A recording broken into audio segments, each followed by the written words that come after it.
So normally when I review albums, I typically do them in, the typical album format where I go through the track list and I review each individual track and how I feel on each individual track. Or sometimes when the record's not all that interesting and I don't have a ton to say on the individual tracks, I just do a review of it, like just where I talk about the album, my opinions on it. Or I just go over the highlights. And I was kind of feeling that way for both Future's new record and Jack Harlow's new record. And I was going to review both of them separately until I realized, I was like, you know what? These two records, I feel like are coinciding in the same way that I have different perspectives on each record. Well, at the same time, I feel like I can combine them together to make one video about a general issue in hip hop that both of these records display to me. So I was like, you know what? I'm going to do that instead.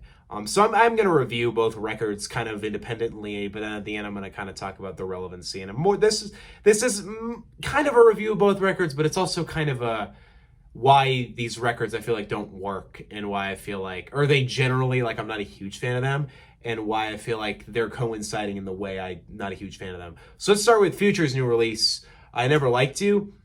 Future is the kind of artist that I'm just in general excited to see in hip hop. It's not that I think literally everything he's ever done is great. He's had quite a few misses in my opinion, but for the most part, I'm always like excited to hear him because I don't really want that much from him. I feel like for him, it's kind of one of those things where I feel like, and at least I go into his records thinking this, that I really could just go with him doing having fun for most of the track list, and that's kind of what the end game is for me. Like he can literally do whatever he wants, and I'll like it. I feel like I think that way until I actually go into the releases and he does do things that I don't like, and then I end up not liking the record. Because there have been times where this man has done his thing for a release and I just haven't been a fan of it. Most recently, his collaboration with Lil Uzi Vert was kind of a disappointment. It was actually easily the worst thing I think either of them have ever made. And I'm big fans of both guys. But with this new record, I Never Liked You, I was excited for it, mostly because I always am excited for records that don't have singles, because it just makes me excited to hear the whole thing as a body of work. But I was excited for it because he did not drop in 2021. Now, that's not that significant for some artists, but it's significant for Future because I don't think he's ever gone a year without dropping. That is an incredibly rare encounter with him, and he decided he wouldn't drop last year. It was a big deal for everybody who was a fan of Future. So when I heard he was dropping a new record, I instantly thought this has got to be super strong. He's got to have been working his ass off making this record great. I was really hoping it was Monster 2 or Hendrix 2. Turns out it was a record entitled I Never Liked You with a literal sleeper cover. That was a fucking terrible joke. But more or less, I went to this record. I still went into excited because I like the features. I generally like Future. I generally want to see what he's doing. And I was just interested to know what was going to happen here. And to be perfectly honest, for like the first, I'd say 7 to 8 tracks, I kind of loved this. Like it was working for me super well. He was just tearing up these hard beats with these great features, having a great time. It was some of the wackest bars I've ever heard, but it was still a really fun time and I was really having a great time.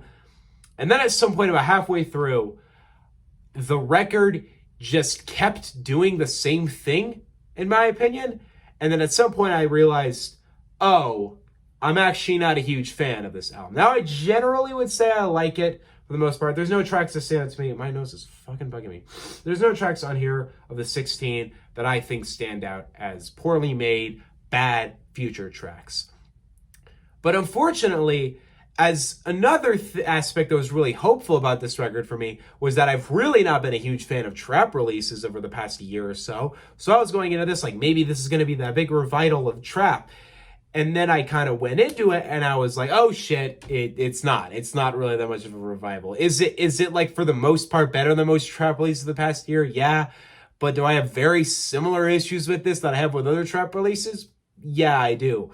Because as much as I kind of like Future having fun, to some degree, this record doesn't really feel like he's having fun.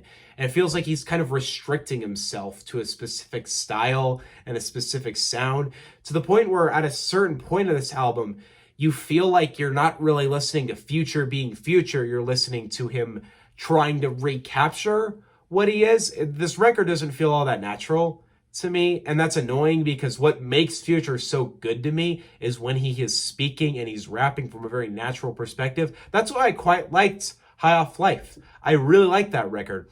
Because I feel like when Future did that, he was really rapping from his own point of view, his perspective, his own style. And for this record, I don't know if it's a label thing or his own way of going into this record, but it doesn't really sound like him just having fun off the cuff. It kind of sounds like he's trying to restrict himself to his sound and be very direct. And it proves that it doesn't really work for him, in my opinion. And the reason why I feel like this relates to other trap releases is because I feel like I've gone over this, but trap music now is very boring, in my opinion. It was really good a couple years ago, but ever since the 2020s hit, there have been so few memorable trap projects to me. The trap projects that have come out in this decade so far that I've been really a big fan of would probably be like Savage Mode 2, A Whole Lot of Red. I quite liked, I know this is the most popular opinion, but I quite liked Trippie Redd's Trip at Night. But overarchingly, trap hasn't been really all that interesting this decade so far.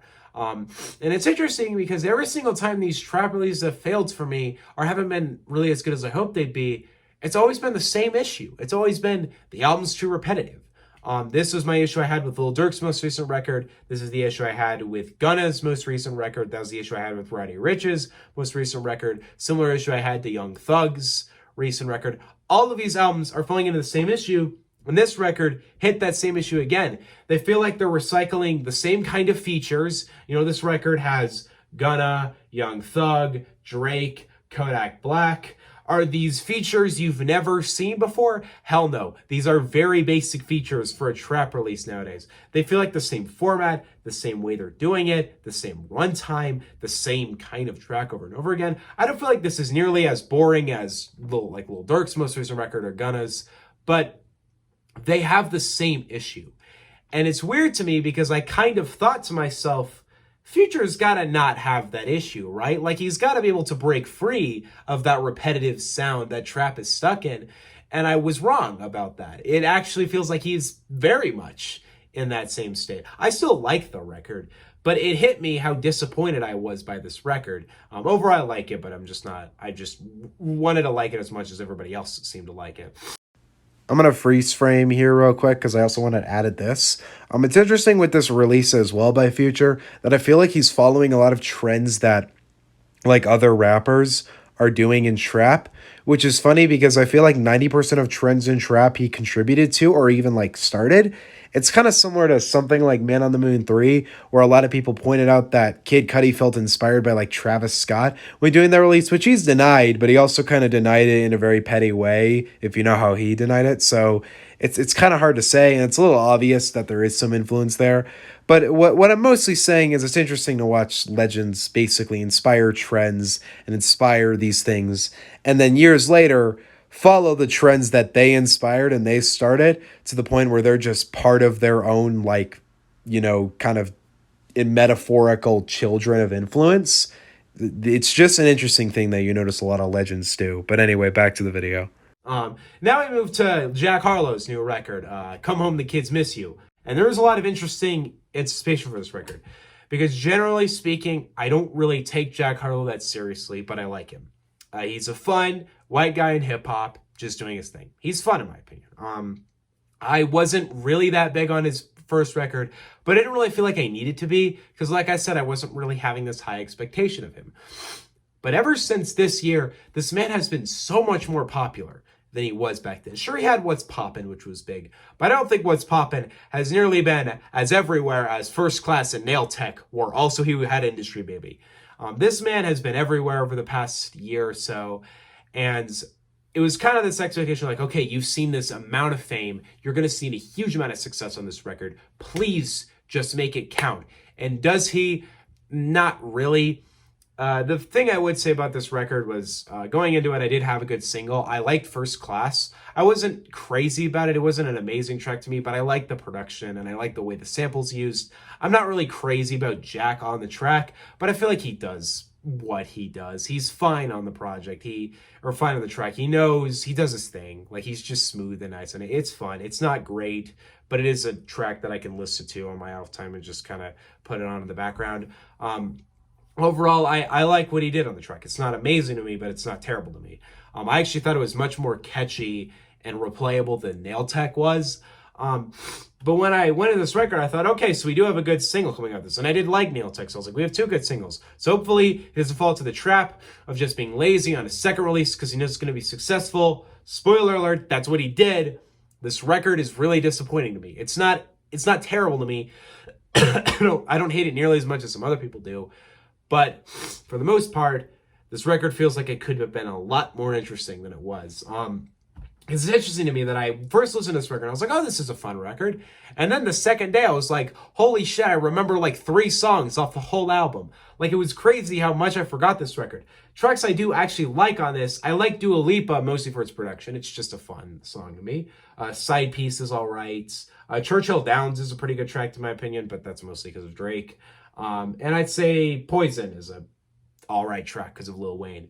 But if you notice that, 2 of those tracks I like because of the features, 1 I like because of the production, and also First Class I like because of the production. This record does not feel like Jack's trying that hard. It doesn't feel like he's evolved at all from the last record. It actually feels like he's just become more cocky. And I wouldn't have a problem with him being more cocky if he was better. But he's not. He's just more cocky now. So now you're listening to a record of a guy doing worse than he did on the last release, but he's just being very cocky and egotistical about it. And it's interesting to me because some people have described this as like he tried to make a Drake album, but he's not Drake. And it's interesting to me because when you hear Drake being really cocky and bragging about his success, it's a lot easier to get behind because he's fucking Drake. He is like one of the most successful rappers to ever do it. Obviously, he can kind of brag about that and it makes sense. But when Jack does it, you kind of have to look at it and be like, well, you haven't really been that amazingly successful. Like, sure, you've been big, but the next thing you could release could instantly just nobody could give a fuck about it. It could get literally nobody could care about it because he's only seen like a few hits at this point. So it's a little annoying when you hear the man brag the way he does on this release because there's not a ton of backing or justification to it. And overall, it just feels like he falls into the trap of frat rap, which we all kind of hate frat rap. And I feel like he was very much on the border of being frat rap with that last release, but he wasn't quite there. He was just having fun. Now he's just frat rap.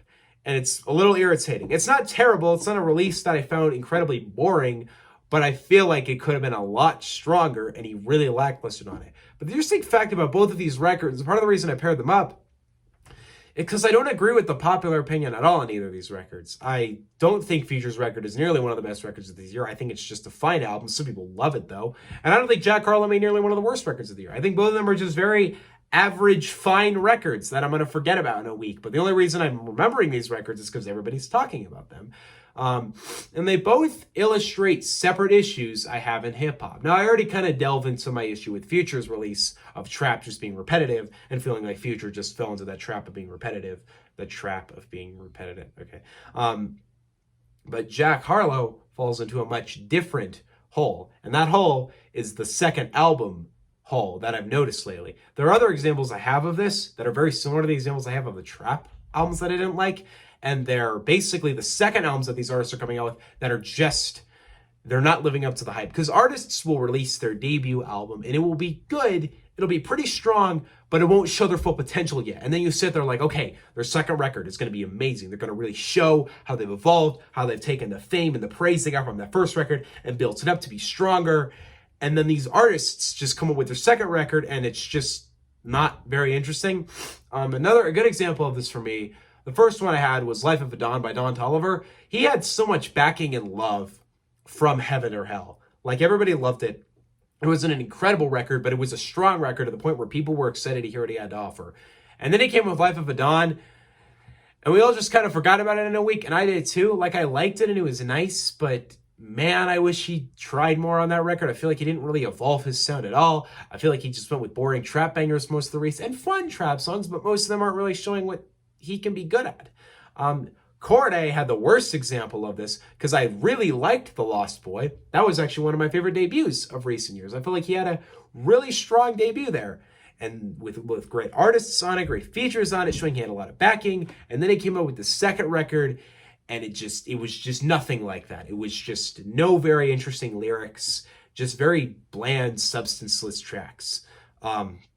Now Jack Harlow has the same thing. He doesn't release the most incredible debut record, but he has a record that has a lot of backing and a lot of love behind it. And everybody really wants to see this man succeed. And then he comes to the second record, and guess what? He doesn't really fucking try on it. He just kind of uses the success to just propel another record.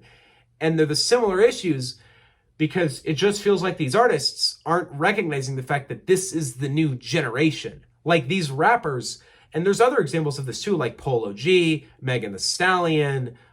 There's other examples of this that are great rappers that have the full potential to be the leading artists of the new generation, and they just don't really care, it feels like. Another good example, a good example of someone who's done this very well, who is clearly a new big comer in the new generation that is really doing well, is Baby Keem. Because Baby Keem had a debut album that was backed by a lot of artists, but he didn't let that sink him in. He continued to try and perfect his craft and create an amazing record to the point where everybody wants to hear a second record. He created a record that we could listen to constantly. That wasn't trying too hard, but it was also showcasing what he was good at. It didn't bank on the fact that Kendrick Lamar was featured on it twice. It banked on the fact that Baby Keem was a talented artist. So when you move to these other releases that feel like they're banking on the fact that the first one was successful, so like, okay, I can just kind of do whatever on the second one. You know, I got some big features. Okay, we'll settle there. And then it just doesn't really hit very well. Because honestly, the numbers that Jack Harlow's album performed, considering how massive First Class was, have proven that people don't really care about this. Like, people do not really care about this album. It is still selling 135K the first week, which is big. That's really good. That's one of the biggest releases of the year so far. But consider the fact that First Class has one of the biggest Spotify debuts in the history of the app. And on top of that, this man, that song has basically been number one all of April, and it's still number one currently. And the fact that it came with a second record that was supposed to be predicted to be between 200K to 250K first week, and it's now down possibly 100K less than that prediction? Does it show that being lazy and just kind of throwing like 15 tracks together, doing, frat rap and being like, okay, this is good, let me send it out, works? No, it doesn't. Your result is a record that's probably not going to be listened to at all. I think Dua Lipa will be another hit, and I think that's it. I think this record is out there. Maybe Churchill Downs will be big, but even that track is kind of disappointed. It is also fair because he tried to go against Bad Bunny, who is basically as big as Drake at this point, which is kind of funny to watch because on First Class, he literally says, come the same day as Jack Rethink It, and he's literally being beat by somebody who came on the same day as him.